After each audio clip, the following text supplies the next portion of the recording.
श्री सूर्याय नमः। आज रविवार को आप सुनिए रविवार व्रत की कथा। प्राचीन काल में एक राजा था और एक रानी थी। उनके पास सिपाही, घोड़े, दासियां, दास, धन दौलत सब कुछ था, सिर्फ उनकी संतान नहीं थी। इसी कारण वे दोनों राजा रानी बहुत दुखी रहते थे। संतान प्राप्ति के लिए उन्होंने हर तरह के दान, धर्म, धार्मिक अनुष्ठान, जप, मंत्र, पूजा पाठ आदि सब किया, लेकिन इससे उनका कोई फायदा नहीं हुआ। जब राजा और रानी वृद्ध होने लगे तो दोनों को बहुत ही चिंता हो गई। वे दोनों सोच में पड़ गए कि अब हमारे इतने बड़े राज्य का क्या होगा, कौन बनेगा इस राज्य का वारिस, कौन लेगा प्रजा की जिम्मेदारी। राजा और रानी दिन रात इसी चिंता में घुटने लगे। उन्हें खाने और पीने की भी सुध नहीं रहती थी। तो एक सुबह राजा के दरबार में एक साधु आता है तो दासी रानी को इत्तला करती है। तब वह दासी से कहती है, ये मेरा अंतिम दान धर्म है, इसके बाद मैं अपने हाथों से कोई दान धर्म नहीं करूंगी। रानी चावल भरा छाछ हाथ में लेकर बाहर आती है और साधु की झोली में भिक्षा डालने आगे बढ़ती है तो उसके चेहरे पर छाई उद्विग्नता साधु की दृष्टि में आती है। वह उससे पूछता है कि रानी साहिबा, आपको क्या हुआ है, आपको क्यों इतनी उदासी हो गई है। तब रानी साधु को सारी हकीकत बताती है और सिसकने लगती है। उस पर वह साधु कुछ पल गंभीर हो जाता है और कहता है कि चिंता मत करो रानी साहिबा, आपकी संतान की इच्छा पूरी हो जाएगी, आपकी कोख से एक पुत्र का जन्म होगा। मात्र वह 14 साल तक ही आप लोगों को मिलेगा, इसके आगे वह जीवित नहीं रह पाएगा। इससे बढ़कर आपको कुछ देना मेरे लिए संभव नहीं है। अपनी बात पूरी करते उसने अपनी झोली में हाथ डाला। झोली में हाथ डालकर थोड़ी सी भभूत निकालकर उसने रानी को दी और कहा, आप और महाराज दोनों इसे बांटकर ग्रहण कर लेना, तुम्हें जल्द ही पुत्र की प्राप्ति होगी। और वह साधु अपनी राह को चला गया। उसके जाने के बाद रानी सोचने लगी कि 14 साल तो 14 साल ही सही, उतने समय के लिए हमें पुत्र तो मिलेगा, यही काफी है। उतने साल तक मैं उसे जी जान से बड़ा करूंगी, उसे ढेर सारा प्यार और दुलार करूंगी, अपनी संतान की मुराद पूरी करूंगी। उस रात अपना सारा राज गाज खत्म करके राजा जब रानी के महल में गए तो रानी ने राजा को सारी बात बता दी और साधु की दी हुई भभूत राजा को दिखाकर बोली कि साधु महाराज ने ये भभूत हम दोनों को ग्रहण करने के लिए दी है। राजा बोले, इतना दान और धर्म किया, जप और तप किया, उसका कोई फल नहीं मिला, अब इस भभूत से हमें क्या संतान प्राप्त होगी। उस पर रानी बोली, जब इतना सब कुछ कर लिया तो अब ये भी सही, क्यों हम उस साधु के क्रोध को बुलावा दें। राजा को अब किसी बात पर विश्वास नहीं था, पर रानी को दुख ना पहुँचे इसलिए वह राजी हो गया।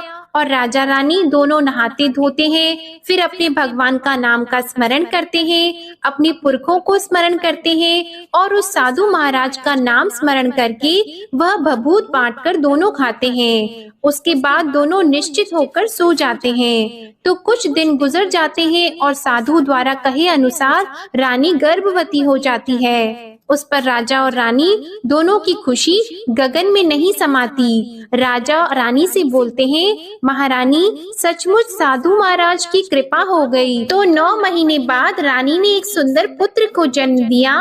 राजा ने बड़ी धूमधाम से पुत्र का नामकरण किया। सारे राज्य में 8 दिन तक अनशन तर्पण रखा, उत्सव मनाया गया। आप पुत्र की कुंडली देखने के लिए राज्य के सबसे विद्वान पंडित जी को बुलाया गया। जो कुंडली देखकर पंडित जी बड़े चिंतित हो गए, कहने लगे, महाराज हमारा राजपुत्र सिर्फ 14 साल तक हमारे पास रहेगा। राजा को इस बात की भनक तो थी ही, रानी को भी साधु महाराज की बात याद थी। दोनों चुप रह जाते हैं। उसके बाद राजा और रानी बड़े प्यार से बेटे की परवरिश करते हैं, उसकी हर ख्वाहिश पूरी करते हैं और थोड़े समय के लिए ही सही भगवान ने संतान की अपनी मुराद पूरी कर ली। इससे वे समाधान मानते हैं। राजपुत्र दिन प्रतिदिन बड़ा होता है। जब वह 7 साल का हो जाता है तो राजा एक अच्छे गुरु की नियुक्ति करके उसे पढ़ाई लिखाई, घुड़सवारी आदि 12 विद्याओं का शिक्षण देते हैं। जब वह सब शास्त्र विद्या में पारंगत हो जाता है और 12 साल की उम्र का हो जाता है, तब एक अच्छी सी राजकन्या खोजकर उसकी शादी करा देते हैं। तो 2 और साल बीत जाते हैं। बेटा 14 साल का हो जाता है। एक दिन राजपुत्र राजा से बोलता है, पिताजी, मैं अपना सारा राज्य घूमकर देखना चाहता हूँ। आज तक मैंने सिर्फ इस रजवाड़े के अतिरिक्त कुछ देखा नहीं है। बेटे की बात सुनकर राजा चिंतित हो जाते हैं, क्योंकि पुत्र को 14वां साल शुरू हुआ ही था। अब कोई अनहोनी होने का वक्त नजदीक आ पहुंचा था, लेकिन राजा यह सब बातें पुत्र को बता नहीं सकता था। राजा अपने चेहरे पर खुशी लाकर बेटे से कहता है कि हाँ, जरूर जाओ बेटा, तुम्हें अपना सारा राज्य घूमकर देखना चाहिए। कहाँ क्या है ये सब जानना चाहिए। कल मेरे बाद तुम ही को तो राजा बनना है। मात्र एक बात का ध्यान रखें, तुम जहाँ जा रहे हो, क्या कर रहे हो, ये बात अपनी पत्नी को नहीं बताना।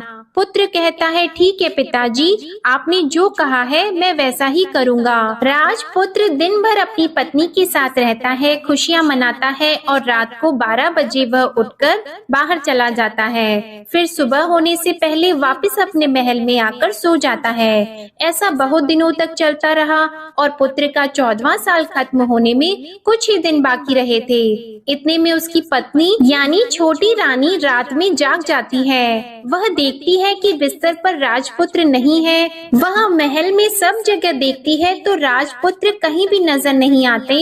तो वह क्या करती, किससे कहती? वह चुपचाप रहती है। फिर वह सुबह होने पर देखती है कि उसका पति अपनी जगह सोया हुआ है। वह पति से कुछ नहीं पूछती है, लेकिन दूसरी रात भी जब वैसा ही होता है, तीसरी और चौथी रात और कुछ दिनों तक ऐसा ही चलता रहता है, तब रानी बहुत ही चिंतित हो जाती है। उसके मन में ढेर सारे सवाल उठते हैं, लेकिन उसे पूछने में डर लगता है। शायद पति गुस्सा कर बैठे। सास ससुर से पूछने के बारे में सोचा तो उसकी कुल मर्यादा बीच में आ जाती थी। तो इस तरह वह मन ही मन घुटती रहती थी। इस हालत में उसे खाने पीने में दिलचस्पी नहीं होती थी। वह दुबली पतली हो जाती है।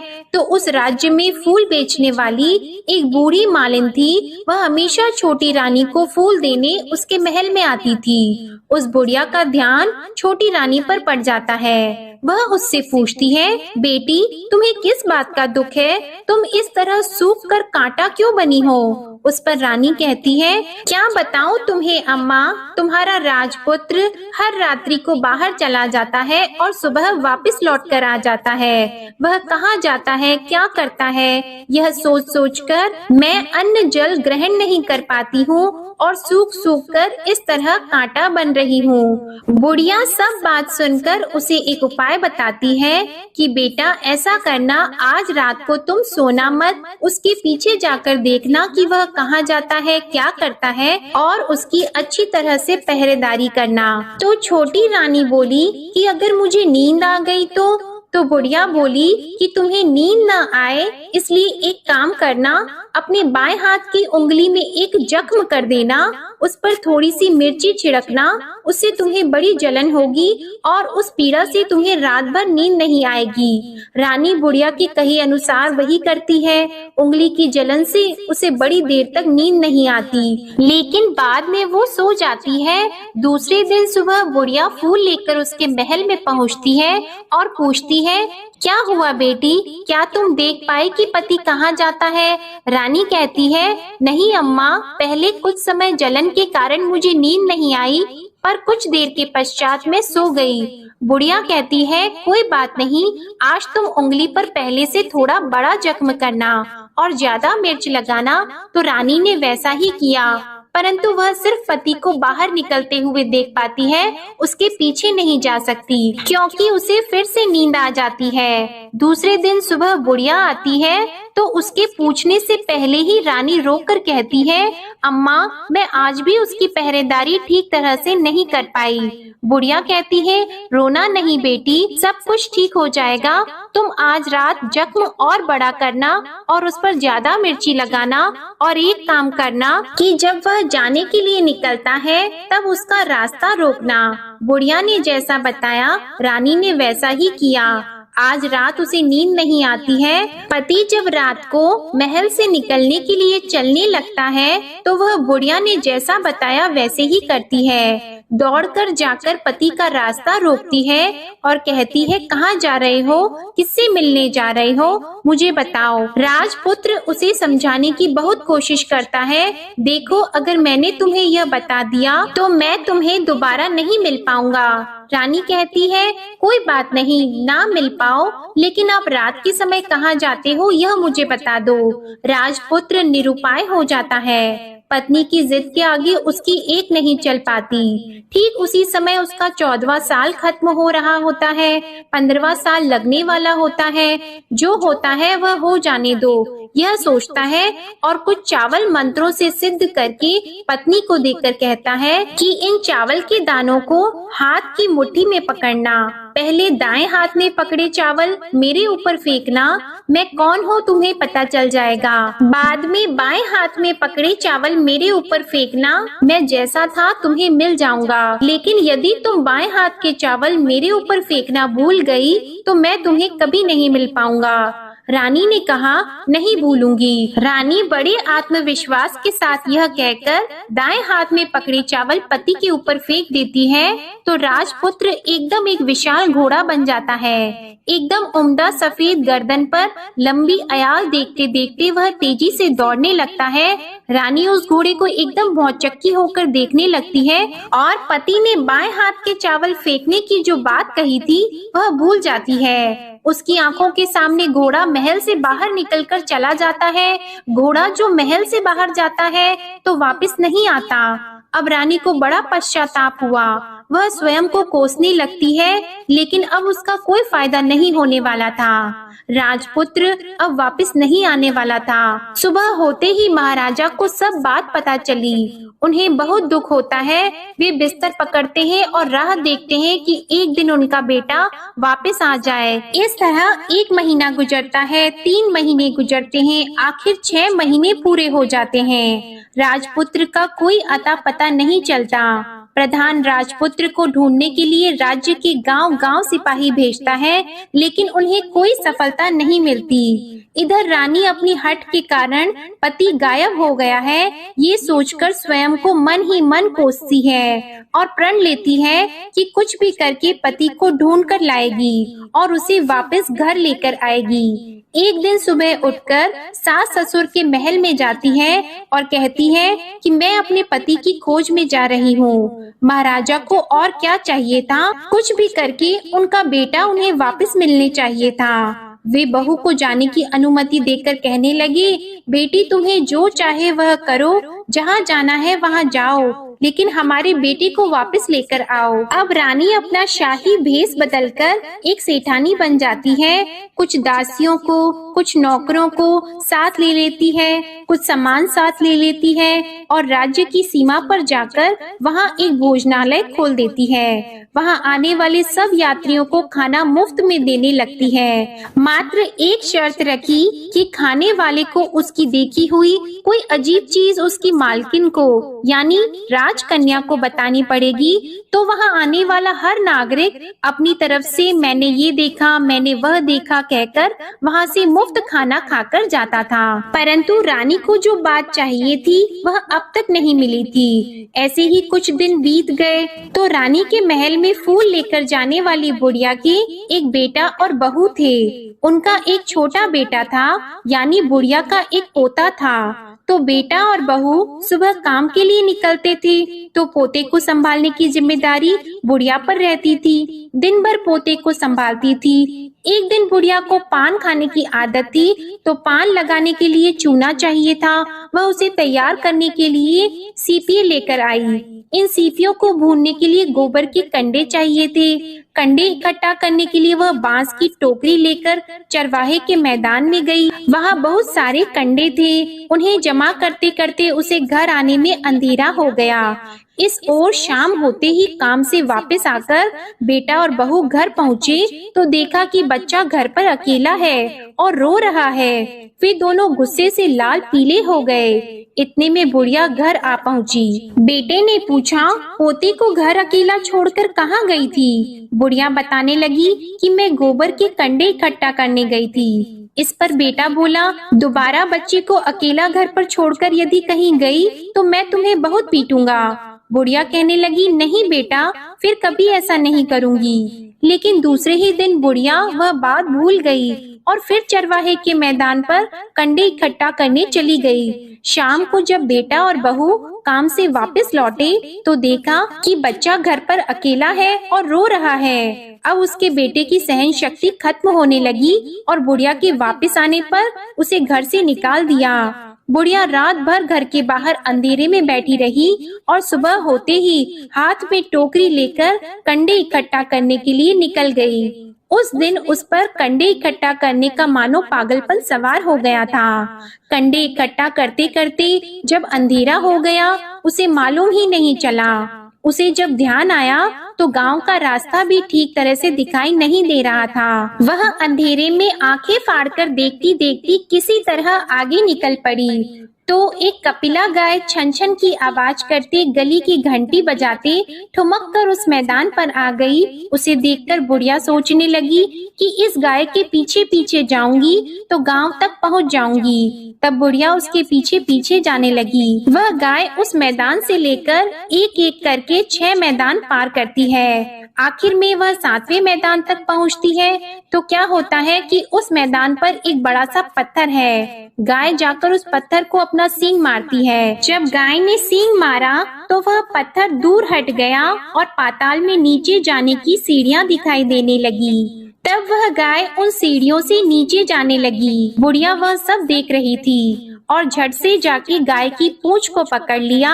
वह गाय के साथ नीचे पाताल में पहुंच गई और तुरंत ही गाय की पूंछ छोड़ दी और इधर उधर देखने लगी। उसने देखा कि वहाँ दीप और दिए जलते हैं और तेज रोशनी गाय के ऊपर पड़ती है और वहाँ अद्भुत घटनाएं घटने लगती है। गाय के नीचे जाते ही उसके गले में अपने आप सांकल पड़ गई और छम छम करके कोई दूध आड़ी में गाय का दूध दूहने लगा। लेकिन जो भी कोई वह कर रहा है वह मात्र दिखाई नहीं दे रहा है। बुढ़िया बहुत घबरा गई, कहाँ आकर फंस गई यह सोचने लगी और यहाँ वहाँ छिपने के लिए जगह ढूंढने लगी। लेकिन उसे कहीं भी जगह नहीं मिली। हर जगह उजाला ही उजाला था। तो वह एक कोने में खड़ी हो गई और जो कुछ सामने हो रहा था उसे चुपचाप देखने लगी। उसने देखा कि वहाँ एक उम्दा सफेद घोड़ा और 2 कुंड थे। उसमें से एक कुंड में उस घोड़े ने छलांग लगाई और ऊपर आ गया और उस घोड़े को अब राजपुत्र का रूप प्राप्त हो गया। उसने दूसरे कुंड के पानी में स्नान किया, वहाँ रखे नए कपड़े पहने और नजदीक ही एक सुंदर पलंग था, उस पर आकर वह बैठ गया। उसके सामने अपने आप 5 पकवानों की थाली आ गई। दूध की एक प्याली भी आ गई, 5 सुपारी आ गई। उसके सामने एक दिया जलता रहा और राजपुत्र ने खाना खाया, पानी पिया, 5 सुपारी खाई और बिस्तर पर लेट जाने से पहले सूर्य देव का स्मरण करके सामने जलते हुए दिए से पूछा, हे दीपंकर, मेरे माता पिता क्या कर रहे हैं? दिया बताने लगा, बेटे के शोक में डूबे हैं। राज कौन संभाल रहा है? तो उसने बोला कि राज्य प्रधान संभालते हैं। उसने पूछा कि मेरी पत्नी क्या करती है? तो दिए ने बोला कि उसने चौराहे पर भोजनालय शुरू किया है और आते जाते लोगों से वह नई खबर के बारे में पूछती रहती है। दिए के यों कहते ही राजपुत्र कहने लगा कि ठीक है। उसके बाद वह सो गया। बुढ़िया कोने में खड़ी हुई सब देख रही थी। ऐसी अद्भुत घटना उसने जिंदगी में पहली बार देखी थी। उसे अंदर ही अंदर चुलबुलाहट होने लगी। वह अपनी भूख प्यास भूल गई और आगे क्या होता है कि उसे उत्सुकता से देखने लगती है। लेकिन उसके बाद और कुछ घटनाएं नहीं घटती। रात गुजर गई और सुबह हो गई। पलंग पर सोया हुआ राजपुत्र उठा और फिर से पहले वाले कुंड में छलांग लगाई, तो अब वह फिर से घोड़ा बनकर कुंड से बाहर आ गया।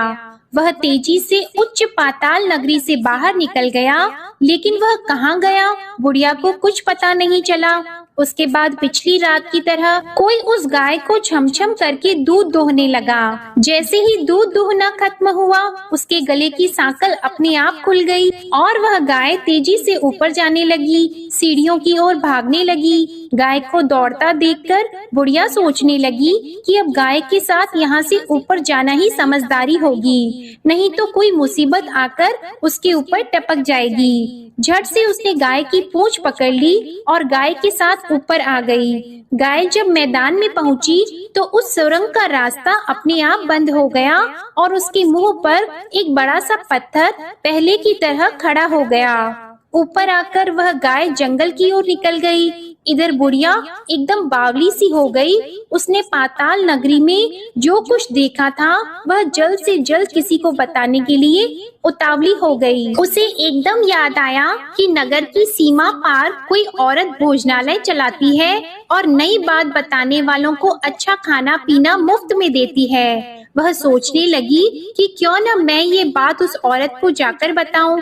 यदि उसे ये बात पसंद आ गई तो बाकी जीवन खाने पीने की झंझट से मुक्ति मिल जाएगी। बुढ़िया ने मन में तय किया और तुरंत उस भोजनालय के द्वार पर टंगे नगाड़े के सामने खड़ी हो गई और जोर जोर से नगाड़ा बजाना शुरू कर दिया। नगाड़े का इस तरह शोर सुनकर मालकिन यानी छोटी रानी मन में प्रसन्न हो जाती है कि शायद कोई बड़ी बात लेकर यहाँ आया है। रानी सिपाहियों को आदेश देती है, जाइए और जो कोई आया है उसकी अच्छी तरह खातिरदारी कीजिए। आदेश पाते ही सिपाही नीचे दौड़ गए तो एक बुढ़िया नगाड़ा बजा रही थी। उन्होंने पूछा, क्यों नहीं बुढ़िया, क्या हुआ, क्यों नगाड़ा बजा रही हो? बुढ़िया बोली, कुछ नहीं बेटा, यहाँ खाना मिलता है ना, इसलिए आई हूँ। खाना चाहिए मिलेगा, लेकिन तुझे कोई नई बात बतानी पड़ेगी। हाँ बताऊंगी, एक बात मालूम है मुझे। इस पर सिपाही उसे अंदर लेकर गए। उनको मालकिन का आदेश था कि जो कोई बूढ़ा बुजुर्ग वहाँ आए उनके साथ अच्छी तरह पेश आना, उनका अच्छे से आदर सत्कार करना। तो सिपाही ने उस बुढ़िया का भरपूर आदर सत्कार किया। यह उसे बड़ी सिद्ध थाली भरकर व्यंजन परोसते हैं। बुढ़िया कुछ दिनों से भूखी थी, वह खाने पर टूट पड़ी। खाना खाने के बाद सिपाही ने उसे नई साड़ी पहनने को दी। उसके बाद उसे लेकर रानी के पास आए। बुढ़िया और रानी ने तुरंत एक दूसरे को पहचान लिया। तब रानी ने बुढ़िया से कहा कि अम्मा अब बताओ तुमने क्या नई बात देखी है? नई बात? मैंने कोई नई बात नहीं देखी है। बुढ़िया बोली, वह तो मेरे पास तुम्हें देने के लिए खाने के पैसे नहीं थे, इसलिए मैंने झूठ कहा और नगाड़ा बजाया। रानी ने कहा, अम्मा घबराना नहीं, मैं किसी को तुम्हारा नाम नहीं बताऊंगी। फिर भी बुढ़िया ने कहा कि मेरे पास कोई नई बात नहीं है। इस पर रानी ने उससे कहा, देखो अम्मा, यदि तुमने मुझे वह नई बात बताई तो जिंदगी भर मैं तुम्हारी देखभाल करूंगी और तुम्हें रानी माता की तरह रखूंगी। अब बुढ़िया बताने को तैयार हो गई। उसने जो कुछ उस चारागाह वाले मैदान पर देखा था वह सब कुछ कुंवर रानी को बता दिया। बुढ़िया की वे बातें सुनकर कुंवरनी को यकीन हो गया कि वह राजपुत्र उसी का पति है। वह तुरंत बुढ़िया से कहने लगी कि अब माँ मुझे उस जगह पर ले चलो। तब बुढ़िया बोली, नहीं बेटी, वह पाताल राज्य है, सांप है। यदि किसी ने तुम्हें देख लिया तो तुम्हारी जान खतरे में पड़ सकती है। लेकिन रानी उसकी एक भी नहीं सुनती, उसे उस जगह ले जाने के लिए हठ करने लगी।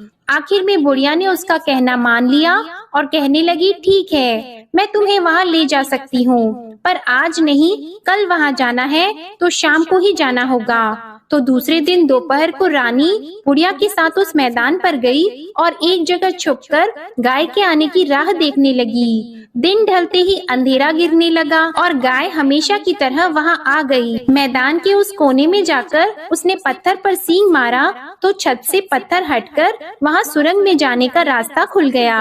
गाय उस रास्ते से नीचे उतरने लगी तो बुढ़िया रानी से कहने लगी, जल्दी आगे बढ़ो, हम गाय की पूंछ पकड़कर नीचे उतरेंगे। तो दोनों गाय की पूंछ पकड़कर नीचे उतर गईं। बुढ़िया पहले जिस कोने में छिपी थी उस कोने में छिप गई।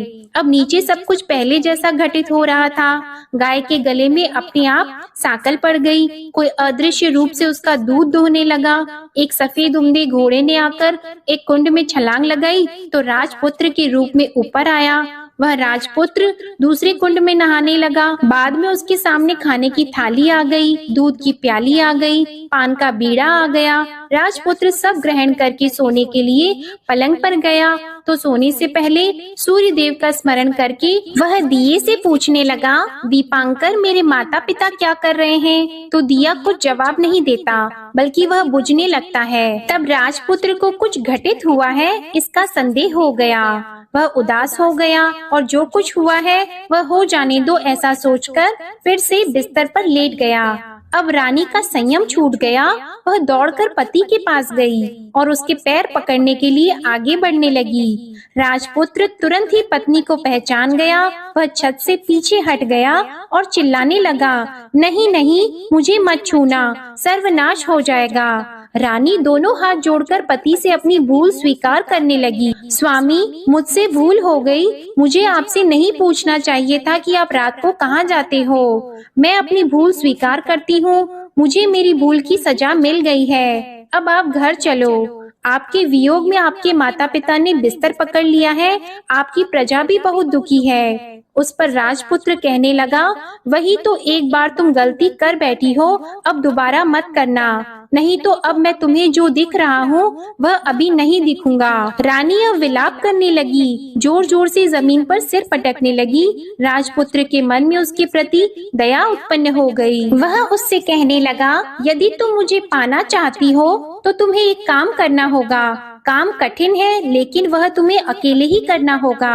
रानी ने कहा, कहो स्वामी, कितना भी कठिन काम हो मैं वह पूर्ण करूंगी। रानी कहने लगी। इस पर राजपुत्र ने उसे बताया, इस पाताल से ऊपर जाते ही तुम्हें एक घना जंगल नजर आएगा।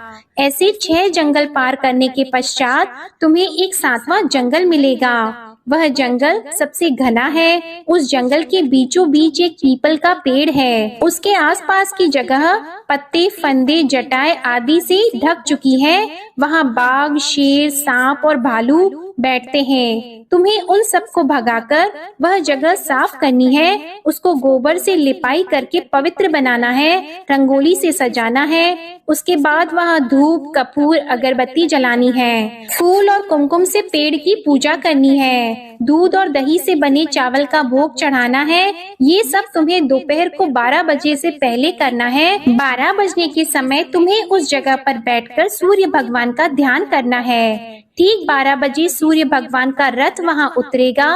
वे सब देखकर खुश हो जाएंगे और कहेंगे कि जिस किसी ने भी ये सब किया है उसे मैं मनचाहा फल दूंगा। तो तुम सामने जाकर उसके रथ का दाहिना घोड़ा मांगना, मैं तुम्हें मिल जाऊंगा। इतनी बात कहकर राजपुत्र अपने पलंग पर सो गया और छोटी रानी भोर होने की राह देखने लगी। भोर होते ही वह बुढ़िया के साथ गाय की पूंछ पकड़कर ऊपर आ गई। ऊपर आने के बाद वह बुढ़िया से कहने लगी, अम्मा, अब मैं अकेले ही आगे जाऊंगी, तुम भोजनालय वापस चली जाओ।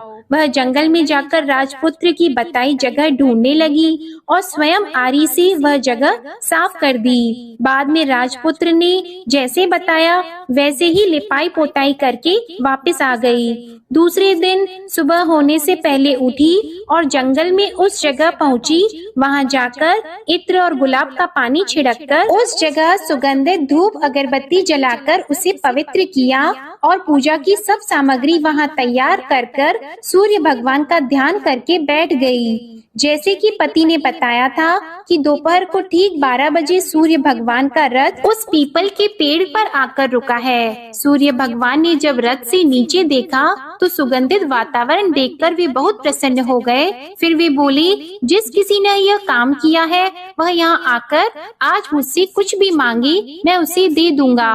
रानी ने जब ये शब्द सुने तो बिना समय गंवाए दौड़कर उनके सामने आ गई और उनको साष्टांग नमस्कार करके बोली, भगवान वह मैं ही हूँ, मैंने ही यह जगह साफ की है। अच्छा, तो तुम्हें जो चाहिए वह मांगो। भगवान, मुझे आपके रथ का दाहिना घोड़ा चाहिए। सूर्य भगवान बोले, नहीं नहीं, मैं तुम्हें और कुछ भी दे सकता हूँ, लेकिन यह घोड़ा नहीं दे सकता। मेरे रथ के 12 घोड़े हैं, तुम चाहो तो कोई और घोड़ा मांग लो, लेकिन यह दाहिना घोड़ा नहीं, वह मैं तुम्हें नहीं दे सकता। छोटी रानी ने एक नहीं सुनी, वह सूर्य देव से एक ही बात कह रही थी, वही दाहिना घोड़ा दे दीजिए, नहीं तो मैं आपके पैरों में गिरकर अपनी जान दे दूंगी। अब सूर्य देव धर्म संकट में पड़ गए। उन्होंने वचन दे दिया था, अब अपने वचन से पलट भी तो नहीं सकते थे।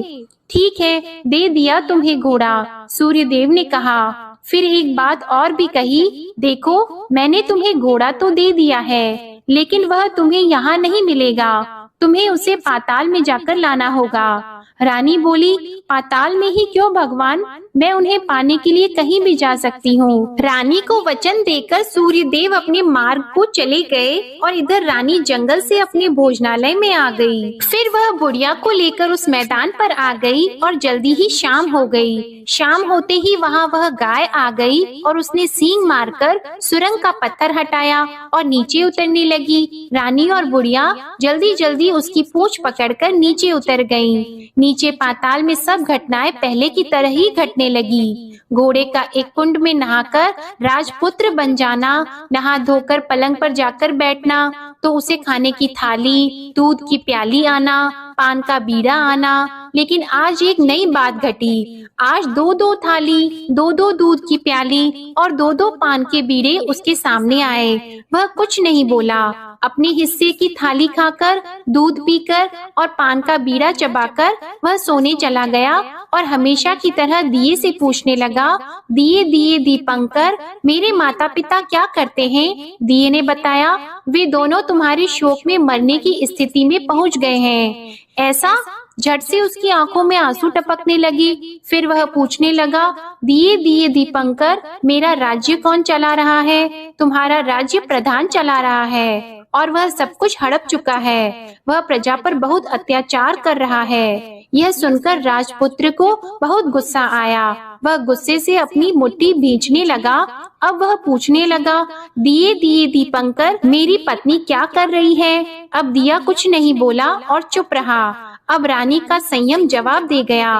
वह दौड़कर पति के गले लग गई। अब मैं तुम्हें मिल गया। राजपुत्र कहने लगा, सच कहते हो? अब आप फिर से घोड़ा तो नहीं बनोगे ना?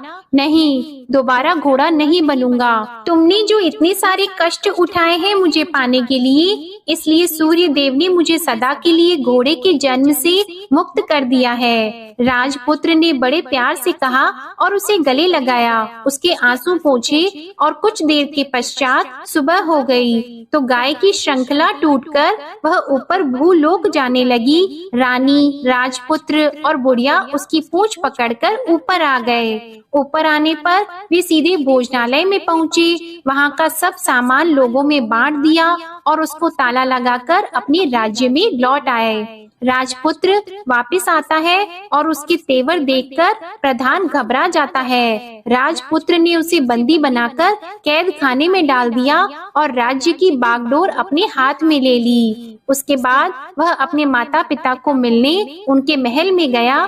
तब राजपुत्र क्या देखता है कि उसके माता पिता उसके शोक में अस्थि पंजर बने हुए हैं। पुत्र को वापस आया देखकर मरणासन राजा रानी की आंखों से टप टप आंसू बहने लगे। इन दोनों ने पुत्र को गले लगा लिया, उसे प्यार से सहलाया और इतना होने के बाद उनकी सेहत में एकदम सुधार आने लगा।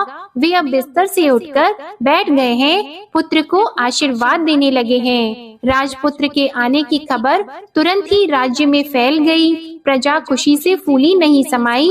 प्रजाजन राजमहल के सामने इकट्ठा हो गए।